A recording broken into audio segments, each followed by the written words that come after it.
warra soban maqaa Yesuusiin warri kun hin ka'u baay'inaan jedheeraan namoota baay'ee ni dogoggorsiisu.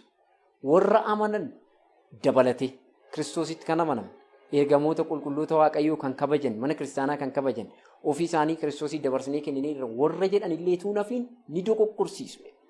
Amma dhumaatti kan amane garuu inni amanamaadha jaallatamaa ta'a garuu yeroon dhufaatiin kan koo dhiyaatu sana warri maqaa kootiin kaan ni danatuedha.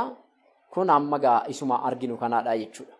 Magaala keenya keessatti biyya keenya keessatti iddoowwan adda addaa irratti maqaa Yesuusiin kan kaan jiru, maqaa Yesuusiitiin kan daldalan jiru, maqaa Yesuusiitiin kan soba ragaa ba'an jiru. Kanallee Phexros isa lammaffaa boqonnaa 2:21 irratti qulqulluun Phexros ala dubbatu harreen Balahamillee arraba baaftee dubbattee namoonni maqaa Yesuus Kiristoosiin daldalanii harree Balahamii gadi ta'an jedhee qulqulluun Phexros ni dubbata jechuudha.